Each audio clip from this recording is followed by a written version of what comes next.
Now, if you're curious, let me give you 3 ways to find out how to change anything. Any life direction, any dimension. Here's 3 ways to find out how to change anything. Number 1 is to read. Become a good reader. All of the successful people I know and work with around the world, they're all good readers. Curiosity drives them to read. They got to know. They just read.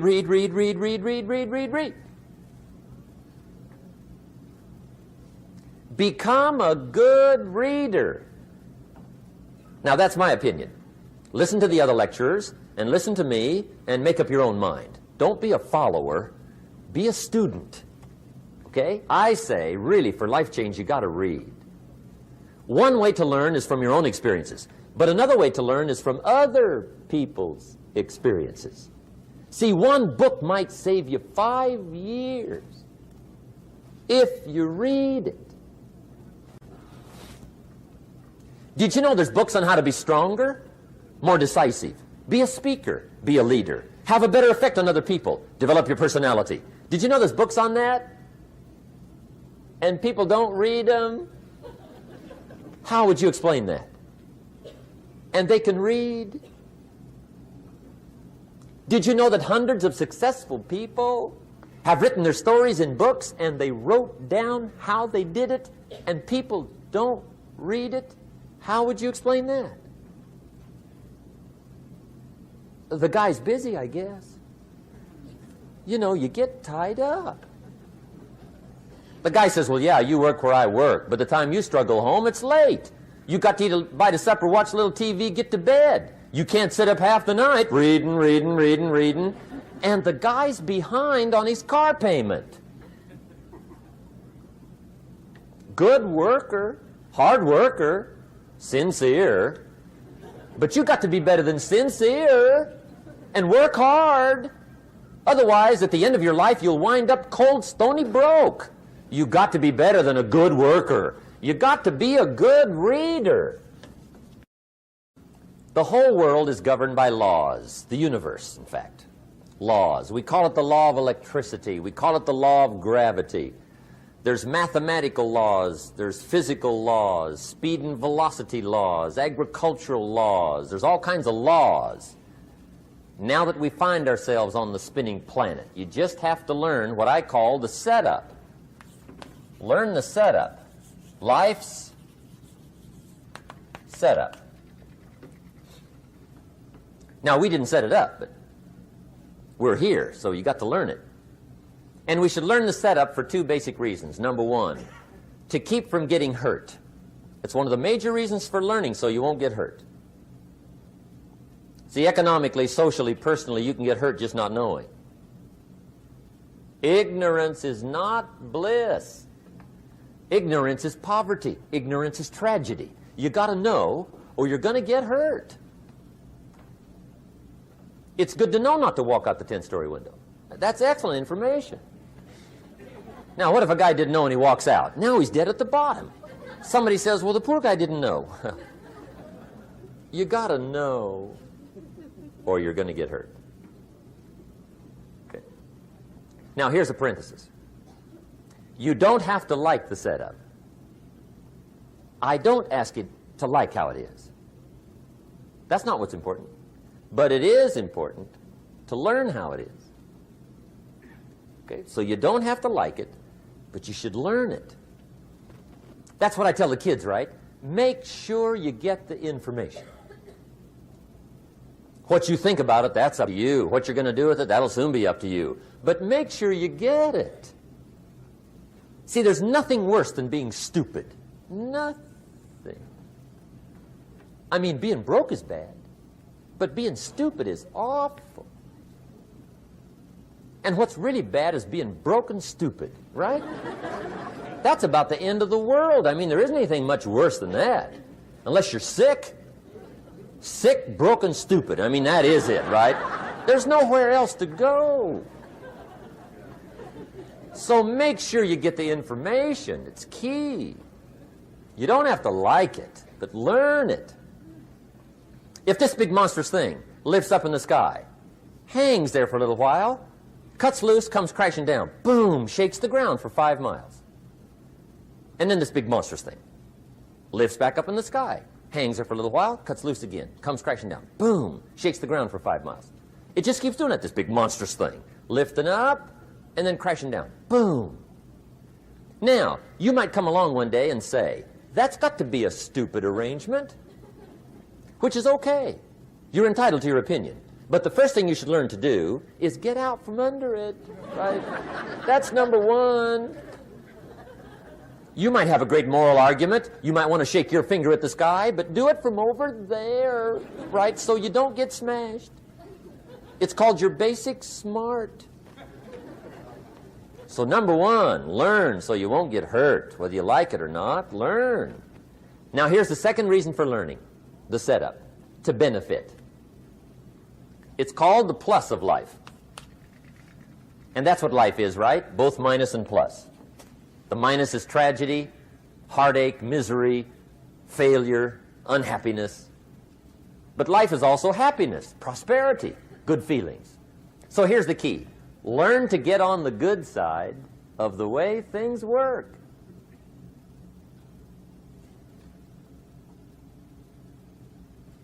Now here's two of the basic laws, and we'll take our break. Shof taught me these. They come from the Bible. Now again, I'm an amateur, okay, when it comes to the Bible. I'm not a pro. So you'll sort of have to take my way of putting it. But here they are. The first one is the law of use. The law of use. And it goes something like this. Whatever you don't use, you lose. Lack of use causes loss.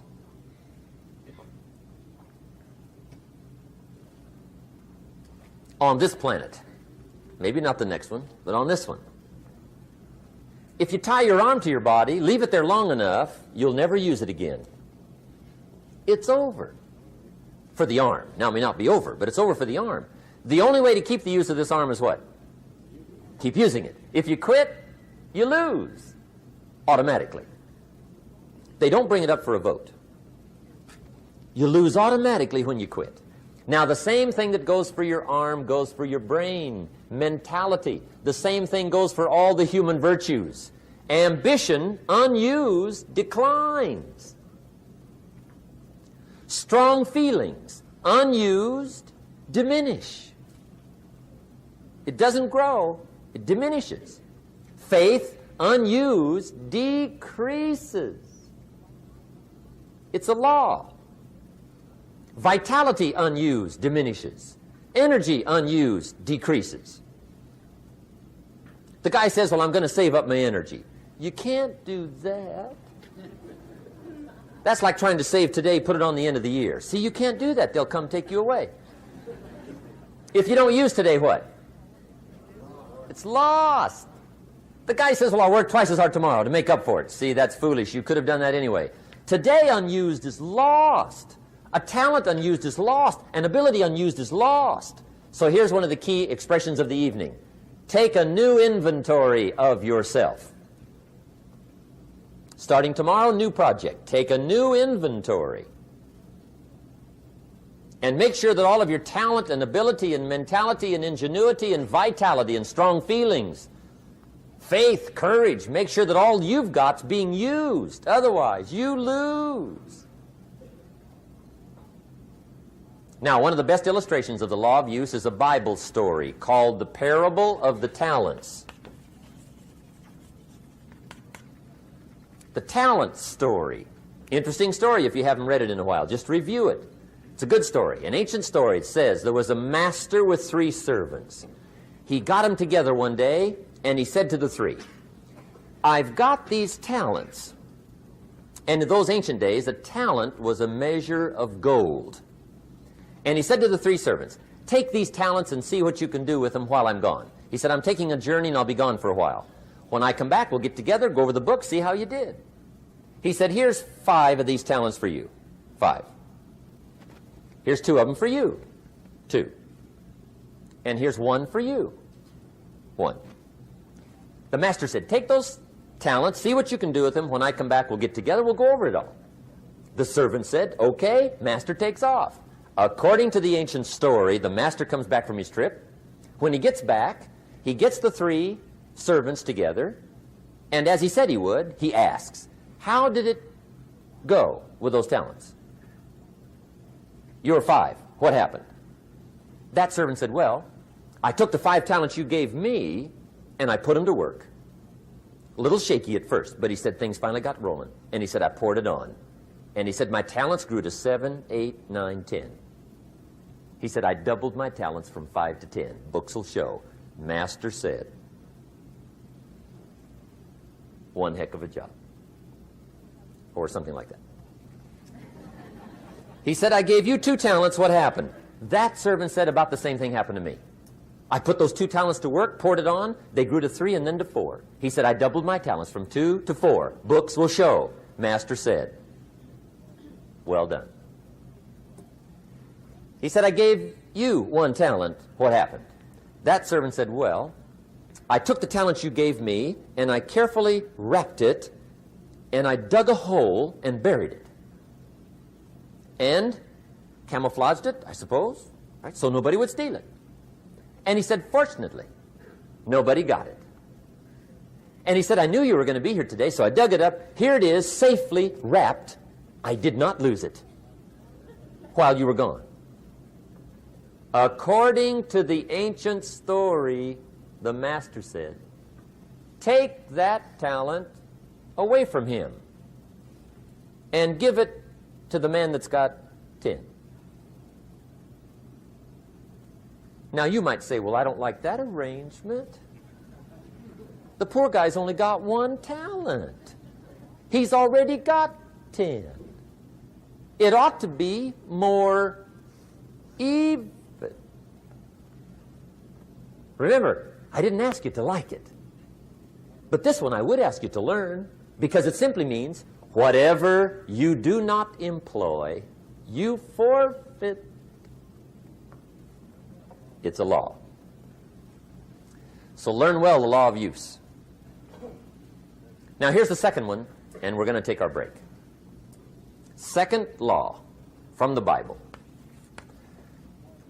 This one we've heard since we were small, I'm sure. It's called the law of sowing and reaping. In fact, we've probably heard it so often we could quote it. It says, whatever you sow, what? You shall reap. Fairly blunt, hopefully clear. Here's my first suggestion on the law of sowing and reaping. Don't try to beat it. You might as well try sitting on the sun in the morning. Keep it from coming up. You'll have better luck. Whatever you sow, you reap. Now, for a fair share of my life, I'm a bit mixed up on how all this applies. Among a lot of things I was mixed up on. I knew I wasn't reaping too good. That I understood. My problem was I was confused about what was causing it. Remember me with the funny list? I thought those are the reasons why it isn't working out well. And then Mr. Schoaf gave me the clue that helped me figure it all out. He said, Mr. Rohn, I have another answer for you. There's another way to quote this law that'll show you where the problem is so you can go to work on it right away. All you need to know is where the problem is. Then you can go to work on it. So he quoted me the law another way, and I found out what my problem was. Here's the way you quote the law. Whatever you reap is what you've sown. Now I knew what my problem was. Whatever you reap is what you've sown. If you don't like the crop, who do you look up? Answer, whoever planted it. And where do you find who planted your crop? Answer, in the mirror. What I finally learned to do come fall was to go to the mirror. That's where you go. And if necessary, you say, a few skinny carrots? I got to be unimpressed. Where were you last spring? Asleep? Didn't you read the books? Did you break your hoe? Let me give you 7 key points to the law of sowing and reaping. Let's tick right down through the list of 7, and it'll be break time. 7 points to sowing and reaping. Here's part of the philosophy that really helped me to make some changes in life direction. Number one, the law of sowing and reaping is negative. That's number one, which simply means if you sow bad, you reap bad. Now, this is kind of third grade, but it doesn't hurt to go over the basics. If you plant thistle seeds, you don't get pumpkins. Honest, no use looking for pumpkins. John says, how come no pumpkins? Come on, John. The law's negative. That's how come. Now, here's number two. The law's positive, which simply means if you sow good, you reap good. If you plant pumpkin seeds, you don't get thistles. Not from pumpkin seeds. Mother Nature won't pull tricks on you over in the corner snickering and pushing new thistles and you planting pumpkin seeds. She won't do that. You will get pumpkins from pumpkin seeds, and the reason is because the law is positive. Now, here's number three. I got excited when I found out the full dimension of this. See, you do not reap what you sow, but rather you always reap much more than what you sow. So the third key word is more. You don't get back what you put out. You get back much more than what you put out. And it works both positive and negative. On the negative side, it said, if you sow to the wind, you reap the whirlwind. So you've got to get ready for that, or you will be naive. See, anybody can, whether you will or not. See, that's the question. And here's a good question to ask. We are all buying somebody's plan. The question is, whose? Who's got you talked into doing what you're doing? Who's got you talked into your present plan? See, 10 years from now, you will surely arrive. The question is, where? But see, anybody, if you want to, can go searching for a good plan, pick it, and start working it. And sure enough, as the time passes, as it surely will, 5 years from now, 10 years from now, then you'll be winding up wearing what you want to wear, driving what you want to drive, living where you want to live, become what you want to become. But now's the time to fix the next 10 years. And who can? Anybody. Here's number 6. The sixth key to sowing and reaping. This is leveling with you now, as we promised to do. There's one thing better than the truth, and that's the whole truth. And here's part of the whole truth of the law of sowing and reaping. Number 6 is, you could lose. There are times when you just lose, no matter what you do. It's that kind of planet. You reap what you sow, yes, but... What does that mean, yes, but? Well, the farmer plants his crop in the spring, takes care of it all summer, loves his family, works 10, 12 hours a day, 6, 7 days a week, is an honorable man. Come fall, he's got a beautiful crop, and he deserves every bit of it. But the day before he sends the combines into the field, a hailstorm comes along and beats it all in the ground, which means you lose. Somebody says, well, what did he do wrong? Answer, nothing. It's just that kind of planet. Sometimes it's going to hail on your crop and rain on your parade, so you got to get ready for that or you will be naive. That's just part of the life arrangement. And don't press me why. I was not in on some of the original decisions here, so I don't know how it got set up. But there's just times, sometimes you lose. That's part of life. But now here's number 7. The 7th key to sowing and reaping. And it goes like this. It's just another way to quote the same law. And it goes like this. If you don't sow, that's just another way to quote the law. If you don't sow, what? You don't reap. You don't even have a chance. So if you looked at your game plan tomorrow, you might come to the quick conclusion, I got to get some sewing going. How true. Get you some sewing going. And remember, you've got plenty of time. You've got all the time there is. Some people spend enough TV time to make a fortune. The latest article on television watching in this country, according to the latest article, the average television is on in this country in every household 7 hours a day, called the Big Seven.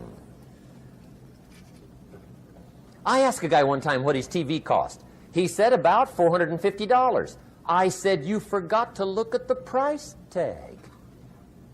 He said, what do you mean? I knew he was a TV watcher. I said, that television costs you, in my opinion, at least $12,000 a year. To watch it, not to own it. Owning it's cheap. Watching it is what's expensive. And I said, hey, $12,000 a year is too much to pay to watch TV. That's too much. Pay a little, but not $12,000. And he's the guy that said, I hope pay TV never comes.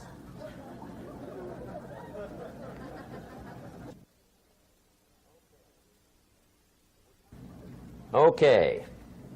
We're trying to cover an awful lot tonight, I realize that. But my time schedule is such that we just have to sort of give it all to you and let you sort the rest out. I wish we had plenty of time for questions and answers and that whole thing, but our time is just limited. But we are trying to go through an awful lot, I realize that.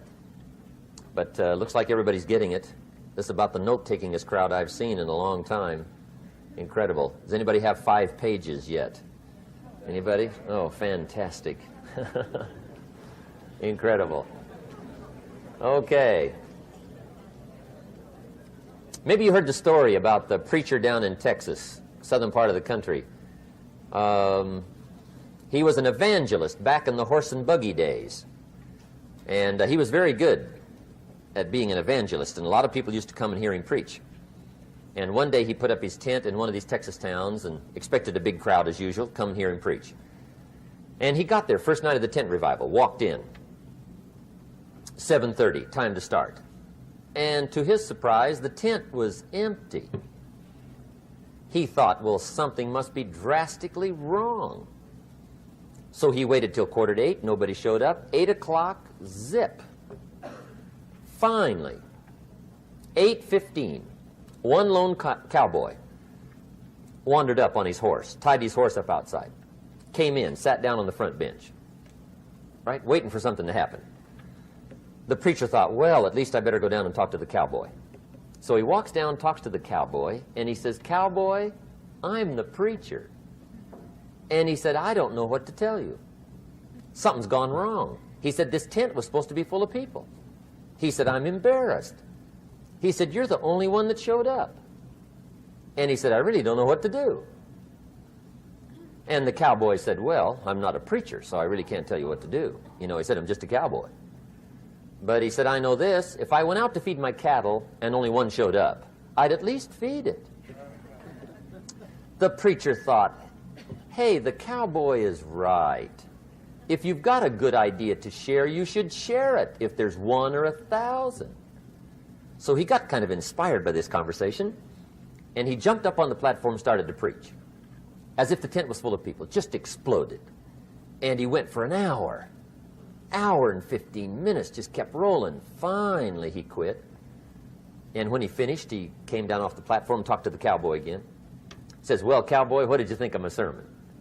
And the cowboy said, well, I'm not a preacher, so I really can't tell. You know, he said, I'm just a cowboy. But he said, I know this. If I went out to feed my cattle and only one showed up, I'd feed it, but I wouldn't dump the whole load on it.